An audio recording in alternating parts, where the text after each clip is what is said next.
கார்த்திக் தீபா சீரியலில் இப்போ ஒரு செம அதிரடியான எபிசோடு வந்து ப்ரோமோ வந்திருக்கு. அதுக்கு முன்னாடி வீடியோ பிடிச்சிருக்கு நான் லைக் பண்ணிட்டு பார்த்து சப்போர்ட் பண்ணுங்கள். கார்த்தி வந்து ஆனந்துக்கு ஃபோனை போடுறாங்க. ஃபோனை போட்டு எங்கே இருக்க, உங்ககிட்ட முக்கியமான ஒரு விஷயம் சொல்லணும் வா அப்படின்னொன்னே, அப்படி என்ன முக்கியமான தகவல் இருக்குது, இல்லை நம்ம வாழ்க்கையை புரட்டி போடுற மாதிரி ஒரு நல்ல விஷயம் நடந்திருக்கு வா அப்படின்னொன்னே, சரி ஒரு 5 நிமிஷம் இரு, நான் காரில் ட்ரைவ் பண்ணிகிட்டு இருக்கேன் வந்துடுறேன்னு சொல்லி ஃபோனை வச்சிடுறாங்க. இந்த பக்கம் ஐஸ்வர்யா வந்து ஐடியா பண்ணி கொடுக்குறாங்க. நீ கார்த்தியை வந்து சமாளிக்கணுன்னா ஒரே ஒரு துருப்புச்சீட்டு வந்து மீனாட்சி தான். மீனாட்சியை வச்சு நம்ம ஒரு கேம் ஆடினோன்னா நிச்சயமாக எல்லா பிரச்சனையும் உனக்கு சால்வ் ஆகிடும் அப்படின்னு சொன்னோன்னே, சரின்ட்டு இந்த பக்கம் வந்து மீனாட்சி தனியாக போயிட்டுருக்காங்க. போயிட்டுருக்கப்ப யாரும் பார்க்காத நேரமாக பின்னாடி கையில் கட்டையை எடுத்துகிட்டு வந்து மீனாட்சியை வந்து லைட்டாக அடிச்சிடுறாங்க. அடித்ததுக்கப்புறம் வந்து கரெக்டாக வந்து காரில் வந்து அழைச்சிட்டு வந்துடுறாங்க. நம்ம மீனாட்சியை வந்து இந்த இடத்துல ஒரு இடத்துல வந்து சேரில் வந்து கட்டி போட்டு வச்சுருக்காங்க ரியா.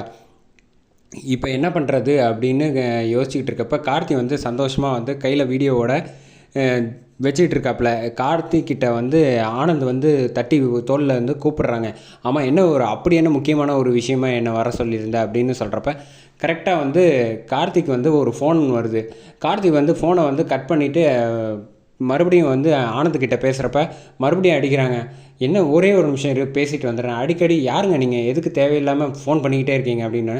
என்ன ஆனந்த்கிட்ட போய் வந்து அந்த வீடியோவை காட்டலான்னு முடிவு பண்ணிட்டியா, இங்கே பாரு அந்த விஷயத்தை வந்து நீ காட்டவே கூடாது அப்படின்னோன்னே, ஆமாம் காட்டுவேன், உன்னால் என்ன பண்ண முடியும், உன்னால் என்ன பண்ண முடியுமோ பண்ணிக்க அப்படின்னு கார்த்தி வந்து கெத்தாக பேசுகிறாப்புல.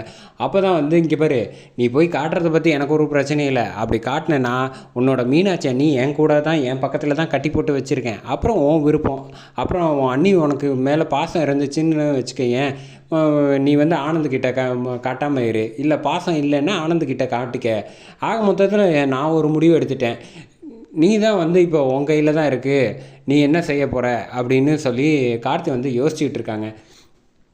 தீபா வந்து உடனே வந்து அதான் வீடியோ கிடச்சிருச்சு இல்லைங்க, இப்போ உடனே போய் வந்து காட்டுங்க அப்படின்னு சொன்னோன்னே ஆனந்த் வந்து கேட்குறாப்புல, இரு ஒரு 10 நிமிஷம் இரு, நான் அதுக்கப்புறமேட்டு காட்டுறேன் அப்படின்னு சொன்னோன்னே, இப்போ இதுக்காக தான் பறக்க பறக்க என்னை வர சொன்னியா அப்படின்னு ஆனந்த் வந்து சத்தம் போட்டுட்டு அங்கேருந்து போகிறாங்க.